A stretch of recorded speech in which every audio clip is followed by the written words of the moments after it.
நான் தான் CM material. எல்லாம் நம்ம கையில் தான் இருக்கு. இது நம்ம டைம். ரெடி. தமிழ்நாடு தமிழருக்கே, மக்கள் தான் தீர்ப்பு.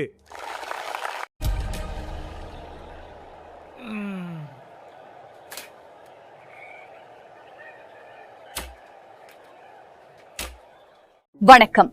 இது நியூஸ் 24 தமிழ். நான் உங்கள் தொகுப்பாளர். இப்போது முக்கிய செய்திகள்.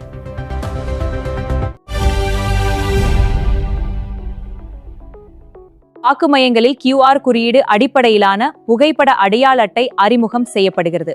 தேர்தல் ஆணையம் அதிரடி நடவடிக்கை. ஆம்ஸ்ட்ராங் கொலை வழக்கில் வெளிநாடு செல்ல முயன்ற அஸ்வத்தாமன் கைது செய்யப்பட்டு விசாரணைக்கு பின் விடுவிக்கப்பட்டார்.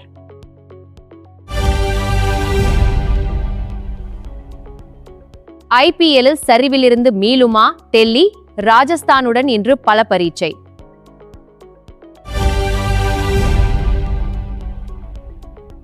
வரும் ஆண்டுகளில் மழை மற்றும் வெயிலின் தாக்கம் அதிகரிக்கும் என ஆய்வு தெரிவிக்கிறது. உலகக் கோப்பையில் ஈரான் பங்கேற்கும் என பிஃபா தலைவர் உறுதி அளித்துள்ளார்.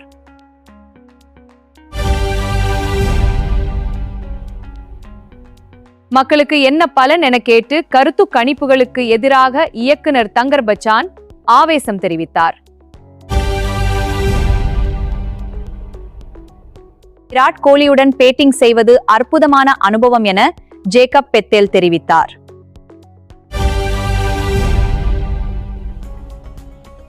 பதிலடி கொடுத்த குஜராத் பெங்களூரு அணியை வீழ்த்தி அசத்தியது. இலங்கை கிரிக்கெட் வாரிய தலைவர் ஷம்மி சில்வா ராஜினாமா செய்தார்.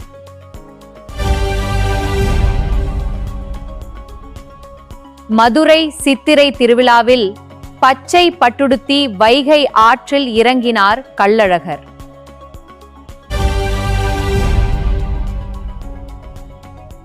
தேர்தல் முடிவு எதுவாக இருந்தாலும் மக்களை சந்திப்பேன் என நடிகர் விஜய் தெரிவித்தார். மத்திய பிரதேசத்தில் படகு கவிழ்ந்து 4 பேர் உயிரிழந்தனர். புத்த பூர்ணிமாவை முன்னிட்டு நாட்டு மக்களுக்கு ஜனாதிபதி திரௌபதி முர்மு வாழ்த்து தெரிவித்துள்ளார்.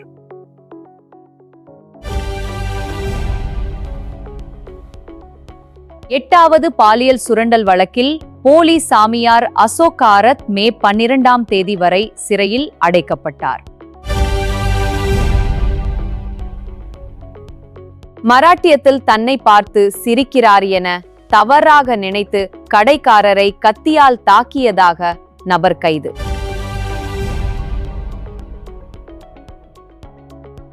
மத்திய பிரதேசத்தில் 4 மாதங்களில் 27 புலிகள் உயிரிழந்துள்ளன.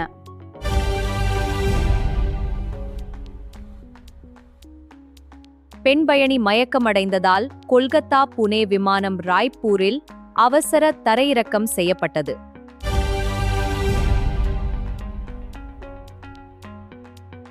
நேபாளத்தில் பள்ளத்தாக்கில் ஜீப் கவிழ்ந்து விபத்தில் 20 பேர் உயிரிழந்தனர்.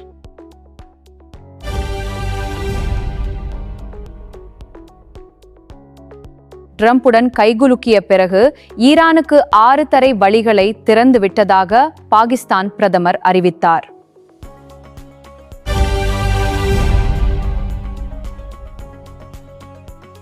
சூர்யாவின் கருப்பு படத்தில் த்ரிஷாவின் கதாபாத்திர அறிமுக வீடியோ வெளியானது.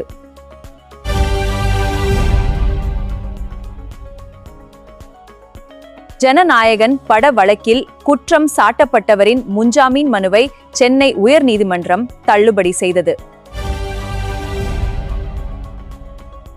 விக்ரமின் துருவ நட்சத்திரம் படத்தை வெளியிட சென்னை உயர்நீதிமன்றம் அனுமதி அளித்துள்ளது.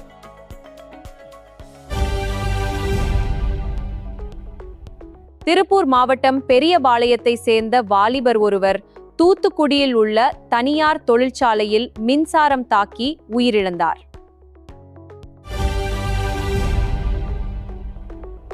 உழைப்புக்கு பலன் வருகிறது. 4ஆம் தேதி பெறவிருக்கிறோம் என மே தின விழாவில் முதலமைச்சர் மு.க. ஸ்டாலின் பேசினார்.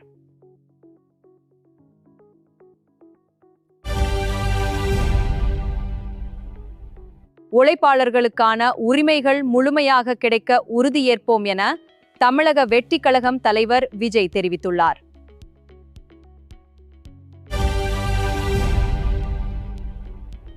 தேர்தல் வெற்றிக்காகவும் கட்சி ரீதியான தடைகளை கடப்பதற்காகவும் தொடர் ஆன்மீக பயணங்களை விஜய் மேற்கொண்டு வருவதாக கூறப்படுகிறது.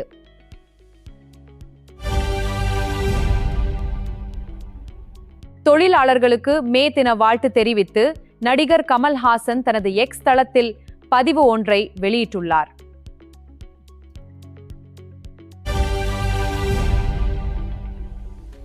சென்னையில் வணிக பயன்பாட்டுக்கான கியாஸ் சிலிண்டர் விலை அதிரடியாக உயர்ந்துள்ளது.